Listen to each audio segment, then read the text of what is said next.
And I wish I had mine sooner.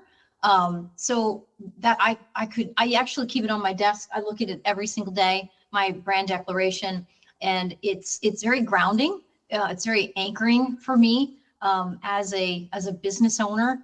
And I remember back when I started my first company, I was in my 20s, and I had to make a decision as to whether or not I wanted to partner with another larger company. I actually had two that were interested, and I really struggled with making that decision. And I realize now in hindsight that if I had had that brand declaration, like right now, as I stand before you, you and I chatting, the decision is very, very clear based on my brand declaration, but I didn't have it back then. So I really struggled with who to partner with. Your business success depends on relationships with customers, relationships with employees, and relationships with stakeholders. What do they all have in common? They're all human. Because no matter if your business is B2B or B2C, it's really H to H, human to human. Welcome to the Human Connection Podcast. I'm your host, Carl Ponto. Each week I bring you stories, insights, and practical advice from experts that you can apply to your growing company and daily life. This week I'm excited to connect with Mary Maloney. She is the founding CEO and brand strategist of Revealing Genius, is a seasoned brand strategist and organizational change leader with over 30 years of experience helping executives define and communicate their brand genius. She has held CEO and CMO roles in both the US and UK, and has led branding and repositioning efforts for hundreds of organizations, including Heinz, Subaru, Intuit, Mercy Health System, and the Center for Creative Leadership. At 32, she sold her first business and now leads Revealing Genius LLC using her proprietary Excavate, Tell, Affirm process to help leaders articulate their expertise and purpose. A dynamic keynote speaker and facilitator, Mary's education includes Duquesne University, Villanova, and the Wharton School. A facilitator for brand strategy at Cornell University, she is the youngest recipient of the Athena International Leadership Award, a distinction held by Fortune 100 CEOs, Olympic athletes, politicians, astronauts, actors, and activists. Congrats on Revealing Genius, and welcome to the Human Connection Podcast. Thank you, Carl, for having me here today. I'm really honored to be on your show. And I think we have Sharon Abbott to thank. Sharon with a Y, S-H-A-R-Y-N. She's doing really exceptional humanitarian work, which kind of brought us together. So thank you so much for the invitation. Yeah, I'm really excited to have you on the show to talk about something that I think a lot of leaders, especially in the startup space, are struggling with, which is adapting to new challenges and new situations. And you seem like the perfect person to talk about this on how you can help leaders and the sort of mindset shifts that you recommend leaders go through in order to adapt to the rapidly changing market situations that we're currently going through. So what are you seeing that works? What are some of the success stories you can share with us? Yeah, I'm happy to. I think it's a really good topic to focus on today, because I see leaders, particularly executives, who are facing enormous amounts of change, and how does one navigate change, not just now, but in the future. And I really believe that alignment is the new competitive advantage. I liked what you said about your podcast, The Human Connection, where you feel that that relationship building and relationship management is your unfair competitive advantage. And I agree. And I would add to that, that alignment is the new competitive advantage. Yeah, I can definitely, I've talked with a number of people on the show and just seen a lot of recent reports about how when teams and employees feel aligned with what the company's doing and with their leadership teams, and there's that sense that everyone's kind of rowing in the right direction, so to speak, that the results for the business and for everyone involved is a lot better than if everyone's kind of trying to row in different directions and scattered. And I think one of the big things that leaders can do to be successful is to understand how to build that alignment and actually take the steps needed to align, because I think they've been so focused on efficiency and getting to these results really quickly for the last couple of decades that they've lost the alignment with people because they're not communicating, they're not building the relationships, and that leads to the slow degradation of focus and alignment, and therefore the productivity and ROI for the business. Indeed. And in terms of alignment, so we should unpack like what that means. So there's company alignment, there's individual alignment, and I've spent almost 30 years in organizational change management, doing rebrands, which is basically a transformation.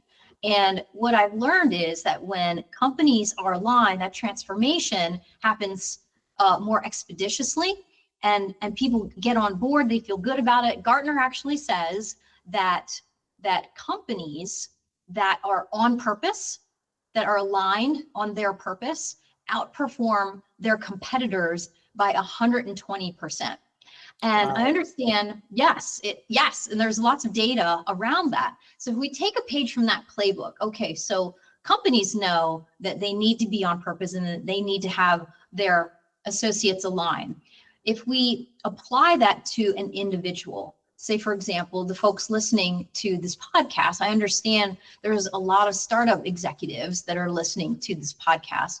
I think it's absolutely imperative for every leader to have a filter or a compass or a true north so that they know when they're aligned and when they're out of alignment, either with a decision that needs to be made, with another organization that they're working with, what have you. And I call it a brand declaration.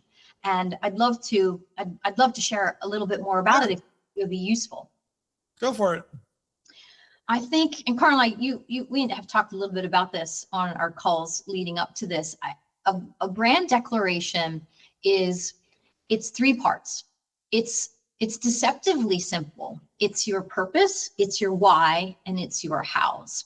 And I think every leader should have this compass as a foundation, as a true north guide. Your purpose is why you exist to serve. That's your filter. Your why is just one simple statement that explains at what you are the best in the world. And then the transformation that you as an individual create when you are operating from your zone of genius. That's your fuel. And then your hows are your non-negotiable standards of excellence. Like that's your floor. Like nothing below that floor will be acceptable to you. And when you have that as your compass, it helps you to make decisions. It helps you to articulate what your brand stands for. It's an anchor that gives you confidence like no other. Yeah, I think that especially when it's like the decision-making confidence, I think is something that I've been seeing a lot of articles about, and like people talking about how actually someone on the show recently talked about how because of how much the data is no longer reliable and what worked before, which the data is based off of, isn't what works now, and because people have been so using the data-driven decision making has been such a big thing that a lot of leaders and people don't longer have like the intuition muscles or like the sense of how they can trust their own decision making process because they've kind of delegated that to the data. And so I think a key part of getting a better sense of what the right decisions are, rebuilding those muscles, is understanding what you just said there about the direction they're going in, what their North Stars, what their filters say. No, it reduces some of the options for what their options could be because okay, this is what aligns with the brand and the vision and where we're trying to go. So that excludes all these other options from our decision pool because those are definitely not in alignment. And so it reduces the cognitive burden and allows the leaders or the decision makers to better trust their gut, because even if it's not exactly the right outcome, the outcome they were expecting, they know that they were doing what was right for the vision for the business, and that it gives them some of that confidence back because it's another metric besides just data. And actually, that even this morning I saw someone post something on LinkedIn is like a screenshot from Reddit where someone was talking about how they realized after like the AI tool, this agent was generating all this data for them to make these decisions off of. They realized that it was completely hallucinating all the figures for like 6 months worth of decisions from like the sales team was using and all these decisions that the company was making. They realized like 6 months down the line that the data that the AI was returning using to base these recommendations was completely made up, had no real basis in reality. And so they made all these business decisions off of bad data because they didn't know how to make them themselves or didn't trust themselves to make the decision. So I think what you're talking about there with brand alignment is a key factor in unatrophying those decision-making muscles. Definitely. And I love that you use the word data, that truly a brand declaration can be a key data point. And I wish I had had mine sooner, so that I actually keep it on my desk. I look at it every single day, my brand declaration, and it's very grounding. It's very anchoring for me as a business owner. And I remember back when I started my first company, I was in my 20s, and I had to make a decision as to whether or not I wanted to partner with another larger company. I actually had two that were interested, and I really struggled with making that decision. And I realize now in hindsight that if I had had that brand declaration, like right now as I stand before you, you and I chatting, the decision is very, very clear based on my brand declaration, but I didn't have it back then. So I really struggled with who to partner with. I ended up going with the right partner, which is great.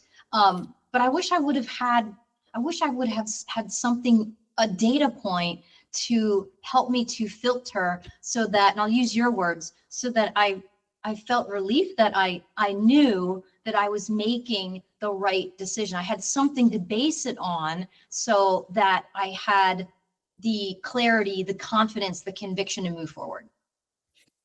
Yeah, I think that lack of connection with oneself is another big challenge for a lot of leaders, because if you don't have that strong sense of self and self brand and what you stand for and where you're trying to go, then it's harder to identify people that align with you, that it should be the right people on your teams, or should be like people you're trying to find as mentors or business partners or vendors, that sort of stuff. And it's something that I'd imagine is the sort of starting point for a lot of the work you do with clients. And I'd love to hear more kind of about what you recommend people do if they've been listening so far and go, oh my gosh, I could totally use a North Star guidance for myself. How do you go about helping people find that? What's kind of the first part of that process that someone could work on themselves to help improve their ability to make decisions in the future? Yeah, you're absolutely right. It's how I start every engagement, whether it's the masterminds that I run, or if it's a one-to-one executive coaching situation. Everybody starts there, where we spend the first 2 calls figuring out, what is your brand declaration? What is your purpose? What is your why? What is your hows? And the purpose is really, really important, because that's sort of the overarching umbrella. And we clarify that in 1 to 2 words, sometimes 3, but very short, very powerful. And I'll give you a great example. I think for startup executives, one of the most overlooked assets that you might have is that about section on the website. So if you're looking to attract top talent's going to go and they're going to research the leadership team. And I see a lot of leadership teams, they list their bona fides, like what they've done, and what they do. But what I would love to see my advice to startup executives, and I wish I would have done it earlier. My advice to startup executives is to communicate, like articulate to the best of your ability what your brand stands for beyond quote unquote what you do. And I'll give you a great example. Are you familiar with Ariana Huffington and her new company, Thrive Global? Yeah, I'm familiar.